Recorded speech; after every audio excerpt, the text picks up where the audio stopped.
Narayan Narayan and hi, I am Seema and आप सबका तरणा defence academy channel पे स्वागत है। और आप चैनल को सब्सक्राइब कीजिए और वीडियो को ज़्यादा से ज़्यादा लाइक एंड शेयर कीजिए। जिन स्टूडेंट्स को टेस्ट पेपर के बारे में नहीं पता है, जो रोज़ रात को डेली 8 बजे होता है, तो प्लीज़ सभी स्टूडेंट्स को बताइए और अपना डेली जो है वो अपना स्कोर रिकॉर्ड कीजिए कि आपका कितना इम्प्रूव हो रहा है। ठीक है, तो आज का हमारा जो टेस्ट पेपर है वो हम स्टार्ट करते हैं। क्वेश्चन नंबर फर्स्ट क्या है? अंग्रेजी शिक्षा प्रणाली की शुरुआत किस गवर्नर जनरल के शासन काल में प्रारंभ हुई थी? Lord Wellesley, Lord Metcalfe, Lord Cornwallis या लॉर्ड विलियम बेंटिक? तो अंग्रेजी शिक्षा प्रणाली की जो शुरुआत है वो कौन सा जो जनरल था उसके शासनकाल में स्टार्ट हुई थी? तो अंग्रेजी शिक्षा की जो मतलब थी प्रणाली वो आपका Lord William Bentinck, option number D, उन्होंने 1835 में स्टार्ट की थी। कब की थी? लॉर्ड विलियम बेंटिक ने 1835 में।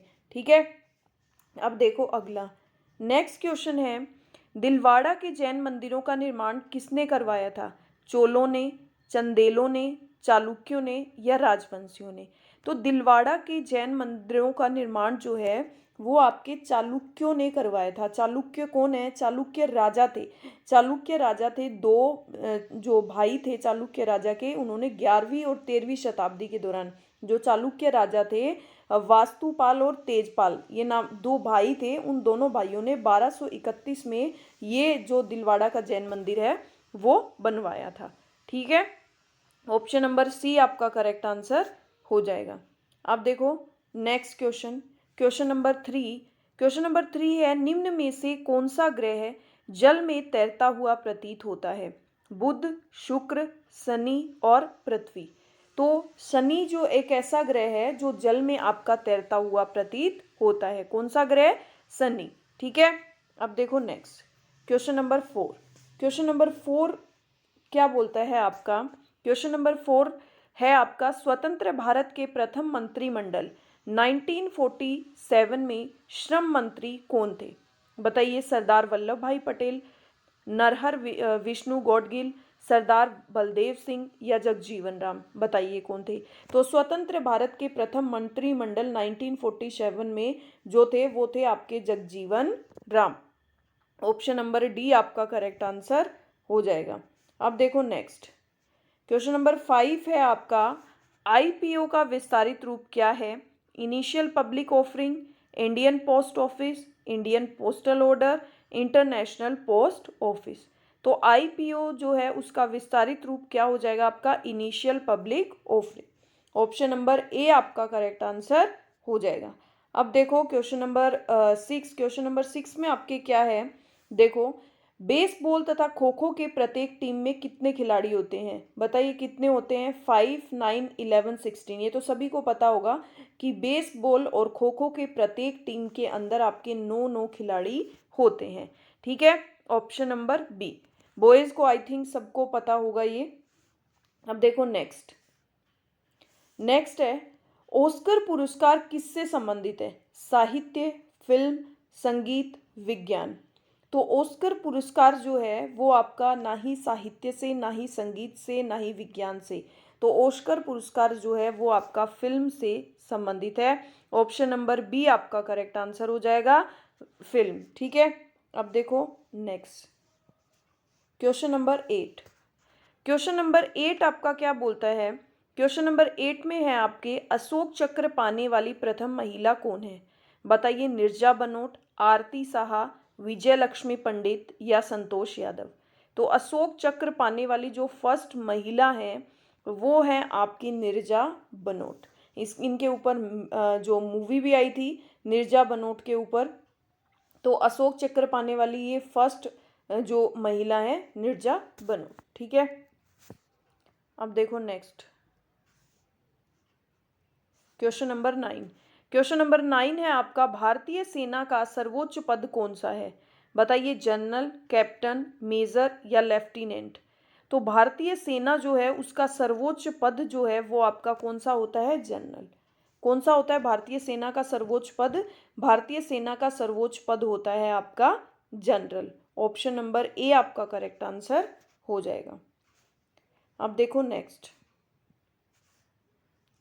नेक्स्ट है आपका क्षेत्रफल की दृष्टि से यूरोप महाद्वीप का स्थान कौन सा है। क्षेत्रफल की दृष्टि से जो यूरोप महाद्वीप है उनका स्थान कौन सा है, बताइए। चौथा है, पांचवा है, छठा है या आठवां है। क्षेत्रफल की दृष्टि से जो यूरोप महाद्वीप है उनका स्थान आपका छठा है। कौन सा है, छठा है। ऑप्शन नंबर सी आपका करेक्ट आंसर हो जाएगा। अब देखो नेक्स्ट क्वेश्चन नंबर 11। संविधान सभा में महिला सदस्यों की संख्या कितनी थी, बताइए। संविधान सभा के अंदर महिलाओं की सदस्यों की संख्या कितनी थी, बताइए। 8, 12, 15 और 20। तो संविधान सभा में महिला सदस्यों की जो संख्या थी वो थी आपकी 15। ऑप्शन नंबर सी आपका करेक्ट आंसर हो जाएगा 15। अब देखो next question number 12। Question number 12 है आपके, भारत के रक्षा संगठन का सर्वोच्च कमांडर कौन होता है। रक्षा मंत्री, प्रधानमंत्री, सेना प्रमुख या राष्ट्रपति। तो भारत के रक्षा संगठन का जो सर्वोच्च कमांडर है वो आपका कौन होता है, राष्ट्रपति। कौन होता है, राष्ट्रपति। तो ऑप्शन नंबर डी आपका करेक्ट आंसर हो जाएगा। ठीक है। अब देखो next question number 13। Question number 13 है आपका, एपेक का मुख्यालय कहाँ स्थित है, बताइए। एपेक का, APEC मत बोलना, इसको एपेक बोलना। एपेक का मुख्यालय सिंगापुर, काठमांडू, जकार्ता या जेनेवा। तो एपेक का जो आपका मुख्यालय है वो है आपका सिंगापुर में। ऑप्शन नंबर ए आपका करेक्ट आंसर हो जाएगा। ठीक है। अब देखो नेक्स्ट क्वेश्चन नंबर 14 में आपका, निम्न में से किस पुस्तक की रचना अरविंद घोष ने नहीं की है। The life divine, essays on Gita, letters on Yoga and band in the river. बताइए कौन सी पुस्तक की रचना जो है वो अरविंद घोष ने नहीं की। तो अरविंद घोष ने द लाइफ डिवाइन की है, एक्सेस ऑन गीता की, लेटर्स ऑन योगा। उन्होंने जो है option number D, A band in the river, इसकी रचना जो है वो अरविंद घोष ने नहीं की। तो ऑप्शन नंबर डी आपका करेक्ट आंसर हो जाएगा। अब देखो क्वेश्चन नंबर 15। क्वेश्चन नंबर 15 है आपका, सीमांत गांधी के नाम से किसे जाना जाता है। महात्मा गांधी को, जमनालाल बजाज को, खान अब्दुल गफ्फार खां को या राजा राम मोहन राय को।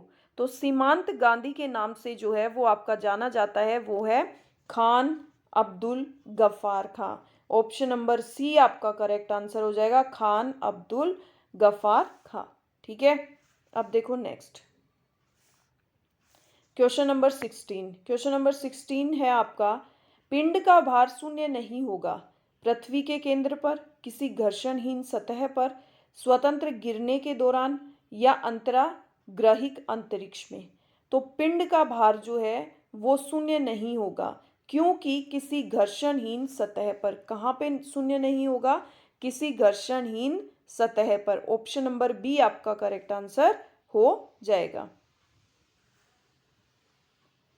देखिए क्वेश्चन नंबर 17 आपका क्या बोलता है, 1 वॉट आवर निम्न में से किसके समतुल्य, बताइए। 3.6 इंटू 10 की पावर 2 जूल, 3.6 इंटू 10 की पावर 3 जूल, 3.6 इंटू 10 की पावर 6 जूल, 3.6 इंटू 10 की पावर -3 जूल। तो 1 वॉट आवर जो है वो आपके 3.6 इंटू 10 की पावर 3 जूल के बराबर है, उसके समतुल्य है। ठीक है। अब देखो next question, question number 18। Question number 18 आपका क्या बोलता है, ब्लॉटिंग पेपर द्वारा शाही के सोखने में शामिल है।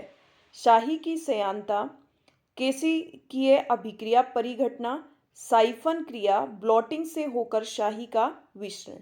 तो ब्लॉटिंग पेपर द्वारा शाही के सोखने में क्या शामिल है। तो ब्लॉटिंग पेपर द्वारा शाही के सोखने में जो है केशिकीय अभिक्रिया परिघटना जो है वो शामिल है। ऑप्शन नंबर बी आपका करेक्ट आंसर हो जाएगा। अब देखो नेक्स्ट क्वेश्चन नंबर 19।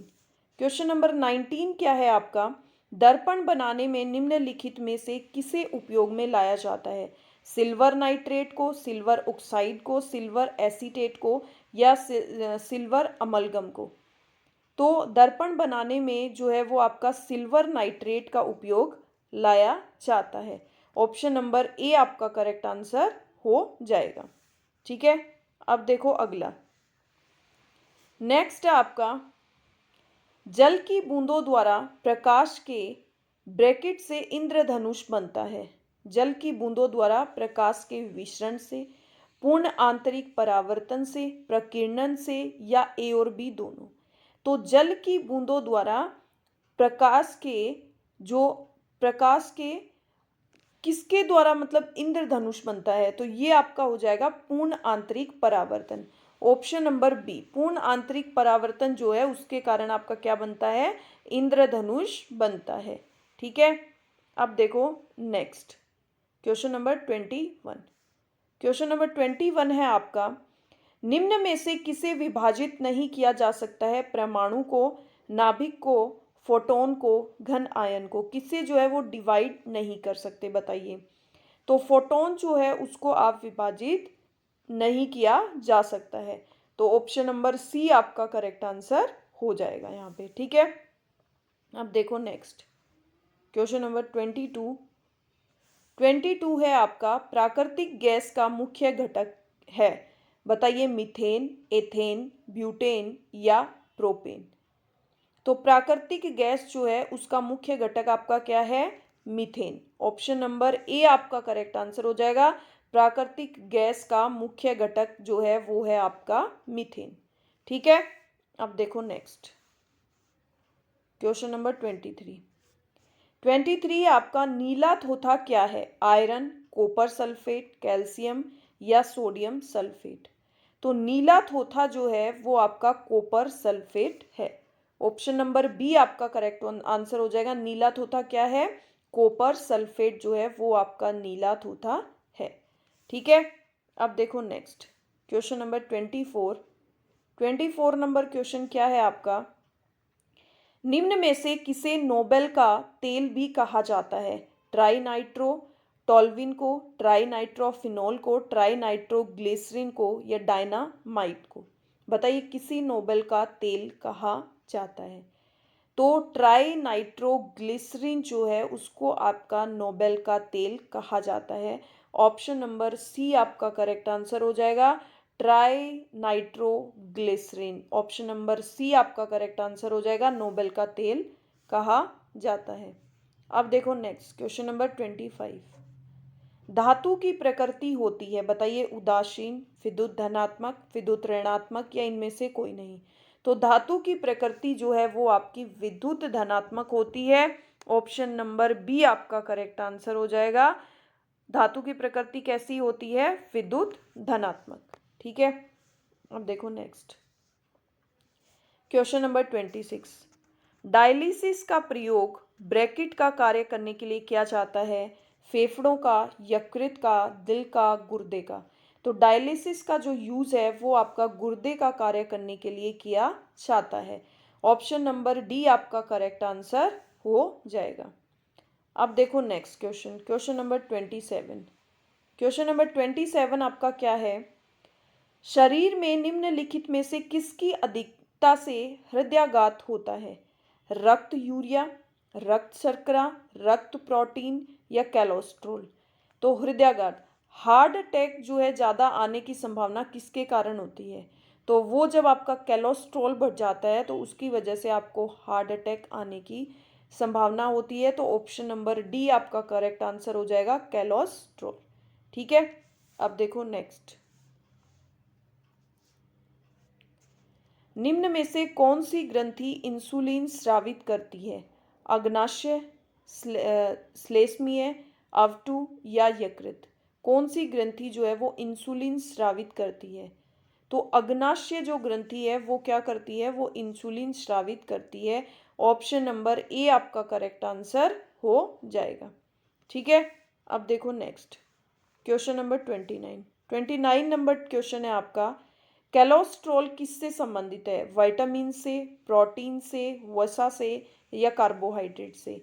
बताइए कैलोस्ट्रॉल किससे संबंधित है? तो कैलोस्ट्रॉल जो है वो आपका वसा से संबंधित है। ऑप्शन नंबर सी आपका करेक्ट आंसर हो जाएगा। ठीक है, अब देखो क्वेश्चन नंबर 30। क्वेश्चन नंबर 30 आपका क्या बोलता है? 30 बोलता है कुनेन पौधे के किस भाग से प्राप्त होती है? जड़ से, पत्तियों से, फलों से, तने की छाल से। तो कुनेन जो है वो पौधे की आपकी तने की छाल से प्राप्त होती है। ऑप्शन नंबर डी आपका करेक्ट आंसर हो जाएगा। ठीक है, अब आपका जीके जीएस का सेक्शन कंप्लीट हो गया है और अब हम करते हैं आगे आपके किसका? रीजनिंग का सेक्शन। ठीक है, तो देखो आपको श्रृंखला में प्रश्नवाचक चिन्ह के स्थान पे क्या आएगा अब वो बताना है। तो हम यहाँ पे लिख लेते हैं DEFHIJMNO और आगे हमें बताना है, यहाँ लिख लेंगे। ठीक है, तो देखो ये 4 नंबर पे 5 6 8 9 10 13 14 15। देखो 4 इसमें से +4 हो गए और 8 5 13, मतलब अब आगे जो है क्या हो जाएगा? +6। तो +6 पे क्या हो जाएगा? 13 और 6 कितना हो जाएंगे? 19। 19 नंबर पे आपके क्या आ जाएगा? एस। मतलब ये दोनों तो कट हो गए, आएगा इन दोनों में से एक लेटर और देख लेते हैं। देखो 5 9, 4 का डिफरेंस 9 और 14 5 का डिफरेंस, अब 14 और 6 मतलब 20। ठीक है, तो 20 नंबर पे आपके क्या आएगा? टी। मतलब आपका आंसर क्या आएगा? Option number ASTU। ठीक है, ऑप्शन नंबर ए आपका करेक्ट आंसर हो जाएगा STU। अब देखो नेक्स्ट क्वेश्चन, क्वेश्चन नंबर 32। 32 है आपका किसी निश्चित सांकेतिक भाषा में फ्लोवर को आपको ये लिखा जाता है, तो उसी सांकेतिक भाषा में गार्डन को कैसे लिखा जाएगा? तो देखिए फ्लावर को आपको क्या लिखा है? FLOWER। फ्लावर को आपको लिखा है LFWORE। देखिए ये दोनों क्रॉस मल्टीप्लाई किया है, ये दोनों किया है और ये दोनों किया है, तो हम गार्डन को क्या लिख देंगे? GARDEN। तो देखिए क्रॉस मल्टीप्लाई करेंगे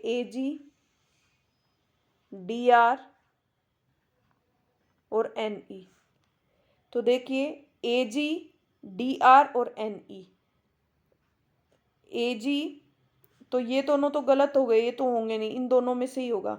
तो ऑप्शन नंबर डी आपका करेक्ट आंसर हो जाएगा, AGDR और NE। ठीक है, अब देखो अगला क्वेश्चन। अगला क्वेश्चन आपका निम्न में से कौन एक भिन्न संख्या है? बताइए, मतलब इनमें से अलग कौन सा है?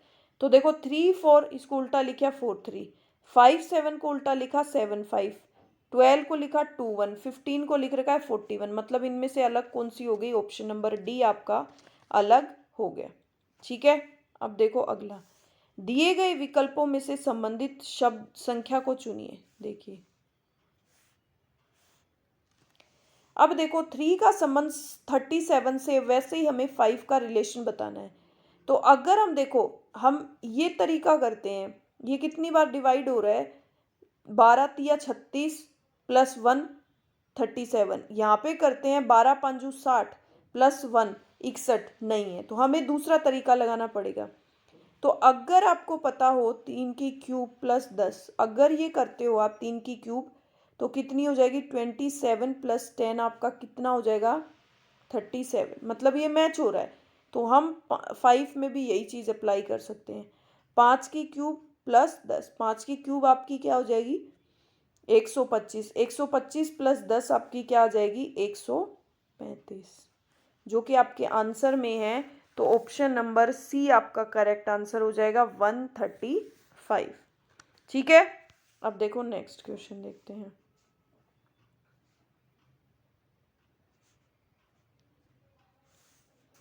एक सम्मेलन कक्ष में राकेश पीछे से 9वीं कतार में बैठा है। एक कतार में 20 व्यक्ति हैं। यदि राकेश की कतार सामने से 17वें स्थान पे है तो उस सम्मेलन कक्ष में कितने व्यक्ति बैठे हैं? ये बोल रहे कि एक सम्मेलन कक्ष में राकेश जो है वो पीछे से, मतलब जैसे ये लाइन है और पीछे से वो 9वीं लाइन में बैठा है, इस तरह से ये लाइनें हैं, ठीक है। यहाँ से 9वीं लाइन में बैठा है, हर एक लाइन में कितने बच्चे हो गए, 20 बच्चे हो गए, ठीक है। यदि राकेश की कतार और आगे से अगर वो बैठता है तो इसका ये कौन सा स्थान है, ये इसका 17वां स्थान है। पीछे से 9वां, आगे से 17वां है। तो उस सम्मेलन कक्ष में कितने व्यक्ति कितने बैठे हैं, तो हम क्या निकाल लेते हैं, देखो हम टोटल 9वीं कतार, हम कतार निकाल लेते हैं टोटल कितनी है।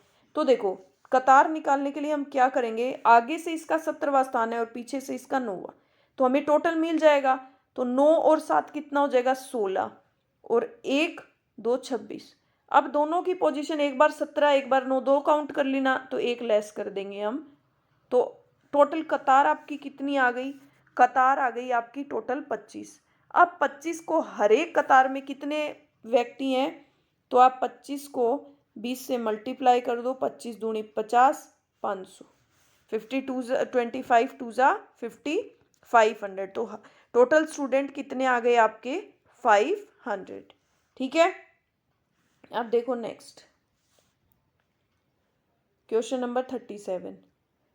प्रथम 10 सम संख्याओं का योगफल कितना होगा। फर्स्ट आपको ये नेचुरल नंबर, जो नेचुरल नंबर का फॉर्मूला क्या होता है आपका, टोटल का n+1, सम संख्याओं के टोटल का, तो 10 और 10+1 इंटू 11, तो ये कितना हो जाएगा, 110, ठीक है। तो ऑप्शन नंबर डी आपका करेक्ट आंसर हो जाए। अगर आप ऐसे करने बैठोगे, फर्स्ट 10, 2, 4, 6, 8, इस तरह से अगर करने बैठोगे तो आपको बहुत टाइम लग जाएगा, ठीक है।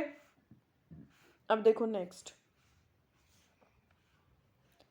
क्वेश्चन नंबर 37 आपका क्या है, देखो ऐड करना है। तो यहाँ पे देखो क्या आ जाएगा, 1। अब एक पॉइंट का ये और एक ये, इन दोनों को ऐड करेंगे, क्या आ जाएगा, 2।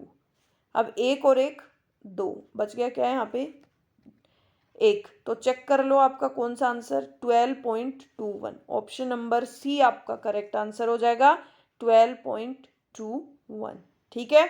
अब देखो next question, question number 38 number question में आपको क्या दिया है, देखो x की पावर 4 प्लस 1 अपॉन एक्स की पावर 4 इज इक्वल टू 322। तो आपको x की स्क्वायर प्लस 1 अपॉन एक्स की स्क्वायर इज इक्वल टू इसकी वैल्यू निकालनी है, ठीक है, दैट्स ओके। तो हम क्या करेंगे, देखो हम सबसे पहले x की पावर 4 1 अपॉन एक्स की पावर 4, हम एक बार इसमें 2 ऐड कर लेंगे और एक बार 2 माइनस कर देंगे, उससे कुछ फर्क पड़ेगा, नहीं पड़ेगा, ठीक है। अब अगर देखो तो आपका ये, आप इसको क्या बना सकते हो, इसको आप लिख सकते हो ना, क्या लिख सकते हो, एक्स की स्क्वायर लिख सकते हो इसको, प्लस ये आप यहाँ पे इसमें क्या अप्लाई हो गया आपका, a प्लस बी की होल स्क्वायर, वो आपका क्या होता है, a की स्क्वायर प्लस b की स्क्वायर प्लस 2ab, आपका यही हो गया ना, ये है ना। क्योंकि आपका देखो अभी मैं आपको दिखाती हूँ, x की स्क्वायर, अब देखो x की स्क्वायर a की स्क्वायर हो गया प्लस b की स्क्वायर प्लस 2 इंटू ए की स्क्वायर और इंटू बी की स्क्वायर। अब देखो ये तो यहाँ से यहाँ कट गया, मतलब ये आपका क्या बन गया, यहाँ से लेकर यहाँ तक ये आपका बन गया ना।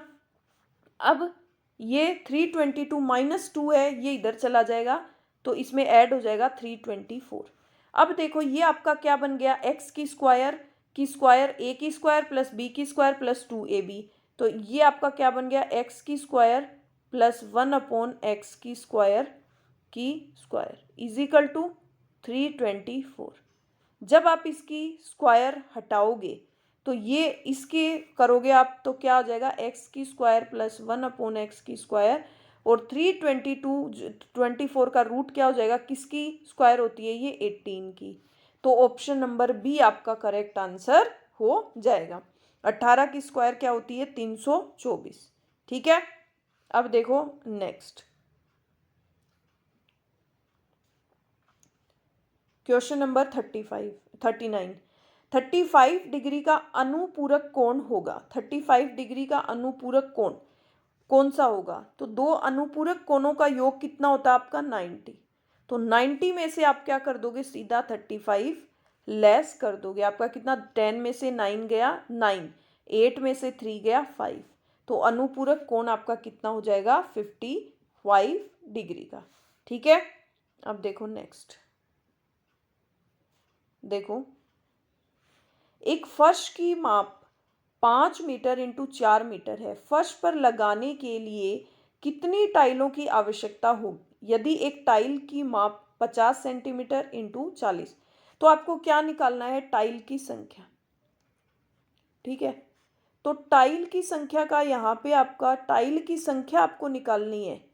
तो आपको क्या निकालना पड़ेगा? पहले फर्श का आपको क्षेत्रफल निकालना पड़ेगा, है ना, कि फर्श का आपका क्षेत्रफल कितना है, उसमें आपका पर टाइल का जो क्षेत्रफल होगा, टाइल का क्षेत्रफल, वो डिवाइड करना पड़ेगा। तभी तो आपको पता चलेगा कि आपकी जो कितनी टाइलें आएंगी। तो देखो 5 मीटर, अब मीटर को आप सेंटीमीटर में चेंज करोगे, क्योंकि ये जो टाइल है वो सेंटीमीटर में है। तो 1 मीटर में कितने सेंटीमीटर होते हैं? 100 सेंटीमीटर। तो 5 इंटू 4, इन दोनों का 100 से मल्टीप्लाई करोगे तो यहाँ पे कितने से कर देंगे हम? 10,000 से मल्टीप्लाई कर देंगे। डिवाइड तो हमारे सेंटीमीटर से करना ही है। देखो, 0 से 2 जीरो से 2 जीरो गई, अब 5 और 4 से 5 4 गई, तो आपकी कितनी बन गई? टाइल आपकी कितनी बची? 100। कितनी टाइल बची? 100। ऑप्शन नंबर बी आपका करेक्ट आंसर हो जाएगा। ठीक है, अब देखो क्वेश्चन नंबर 41। 41 नंबर क्वेश्चन में आपको क्या दिया है? देखो, sec square 60 degree, cos square 45 degree minus cosec square 30 degree. तो देखो, अब हम इनकी वैल्यूज रखेंगे कि कितनी होती है। तो सेक स्क्वायर 60 की वैल्यू आपकी कितनी होती है? 2। तो इसकी हमें क्या करनी है? स्क्वायर। 2 की स्क्वायर करेंगे इनटू कोस स्क्वायर, कोस 45 की वैल्यू क्या होती है? 1/√2। इसकी भी हम स्क्वायर करेंगे। माइनस कोसेक 30 की वैल्यू हमारी क्या होती है? 2। तो इसकी भी हम क्या करेंगे? स्क्वायर। अब हम इसको सोल्व कर लेंगे। 2 दूनी 4 इंटू, आपको ये वैल्यूज लर्न रखनी बहुत ज़रूरी है। 2 दूनी 4 माइनस 2 दूनी 4, अब 4 से 4 गया, 1 माइनस 4 से 4 गया। ठीक है, सॉरी, ये यहाँ पे 2 आएगा बाय मिस्टेक, कि √2 को √2 से मल्टीप्लाई करेंगे तो आपका क्या आ जाएगा? 2। अब यहाँ से कट किया, इसको क्या आया? 2। तो आप देखो, -4 में से आपने 2 लेस किया तो आपका आंसर क्या आया? -2। तो ऑप्शन नंबर डी आपका करेक्ट आंसर हो जाएगा -2। ठीक है, तो आपको अगर इनकी वैल्यूज लर्न होगी कि सेक 60 की वैल्यू 2 होती है, कॉस 45 की डिग्री 1/√2 होती है और कॉसेक 30 की वैल्यू 2 होती है, तो आपका ये क्वेश्चन इजीली हो जाएगा। अब देखो नेक्स्ट क्वेश्चन नंबर 42। 42 के अंदर क्या है? देखो, 25 डिवाइड बाई 5। अब ये इसके नीचे है तो 1/5। ठीक है, तो आप क्या करोगे? 5 5 इसको कट कर दोगे, 25 25 को इससे कट किया तो आपका आंसर आया B1। ठीक है, अब देखो, किसी संख्या का सबसे छोटा एवं पहला अपवर्तक कौन होता है? बताइए, सबसे छोटा और पहला अपवर्तक कौन होता है? तो वो होता है आपका ऑप्शन नंबर B1। सबसे छोटा और पहला अपवर्तक कौन सा होता है? 1। ठीक है, अब देखो नेक्स्ट क्वेश्चन नंबर 44। एक मेज के अंकित मूल्य में 12.5% कमी कर देने पर इसका मूल्य कितना आता है आपका? 4375। तो मेज का अंकित मूल्य क्या है? तो देखो 375। ठीक है, अब इसके अंकित मूल्य में कितनी कमी की है? 12.5%, मतलब 87.5 इंटू 100। अब पॉइंट को हटा दो, आपको अंकित वैल्यू निकालनी है तो 100 ले लिया, इस पॉइंट को लगा दिया। अब देखो, हम हमारे आपको इजी रहे वैसे कट करेंगे। 25 से कट कर लो, 25 दिया 75, बच गया कितना आपका? 12। 25 पंजे 125। अब इसको कट कर दो, 25 से कम 25, कितना बच गया? 30 40, और 18 बच गया आपका, 18 बच गया ना, 15 16 17 18, ठीक है। 187, 187, 25 पाँजे 125, 25 छिके 150 और 25 25 7 जा 175। अब यहाँ पे 187 कितना बच गया, 12, 125, तो ये कितना आ जाएगा, 25 5 जा 125। अब देखो, अब इसको कट कर लो आप 5 से, 5 7 जा 35, 5 3 जा 15, बच गया यहाँ पे 225, 5 5 जा 25, 7 5 जा 35। अब आप 1000 को 5 से मल्टीप्लाई करोगे तो आपका कितना आ जाएगा, 5000। तो इसकी फेस वैल्यू, अंकित मूल्य जो है वो क्या आ जाएगी, 5000 रुपये, ठीक है। अब देखो नेक्स्ट, एक दुकानदार ने 1 दर्जन पेंसिलों को 30 रुपए में बेचकर 10 का लाभ प्राप्त किया, तो उसका लाभ प्रतिशत कितना होगा। तो एक दुकानदार ने 1 दर्जन पेंसिलों को 30 रुपए में बेचकर 10 रुपए का प्रॉफिट कमाया उसने, ठीक है। तो 10 रुपए का प्रॉफिट कमाया मतलब उसकी परचेज प्राइस कितनी हो गई, 20। परचेज प्राइस कितनी हो गई, 20 इंटू 100। 30 में से 10 घटाओगे 20 ही आएगा। 20 रुपए में खरीदी थी, 30 रुपए में बेच दी और 10% का प्रॉफिट हो गया। तो 10 और कितने पे हुआ है, मतलब परचेज प्राइस पे, तो उसका प्रॉफिट कितना हो गया, 250, मतलब कितना, 50% का उसको क्या हो गया, प्रॉफिट हो गया, ठीक है। अब देखो नेक्स्ट क्वेश्चन। नेक्स्ट है आपका, 15 कर्मचारियों के एक कार्यालय में मासिक औसत वेतन 1650 है, तो कुल मासिक वेतन कितना होगा। आपको एवरेज मासिक वेतन 1650 दे दिया, ठीक है, आपको टोटल निकालना है। तो अब आप देखो, 15 पाँचे 15 पाँच 75, तो 15 5 जा 75, 7 15 6 जा 90, 90 प्लस 7 97, 9 15 1 जा 15, 15 प्लस आपका 9 कितना हो जाएगा, 15 प्लस 9 24, ठीक है। तो आपका आंसर क्या हो जाएगा, ऑप्शन नंबर बी, 24,750। एक बार चेक कर लो, 15 पाँच 75, 7, ठीक है। अब देखो आपका नेक्स्ट क्वेश्चन, नेक्स्ट क्वेश्चन पे चलते हैं। हमारा क्वेश्चन नंबर 47।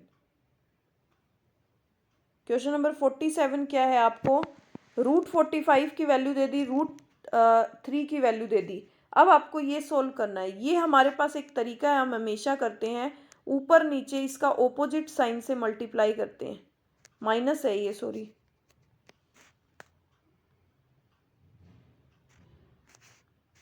ठीक है।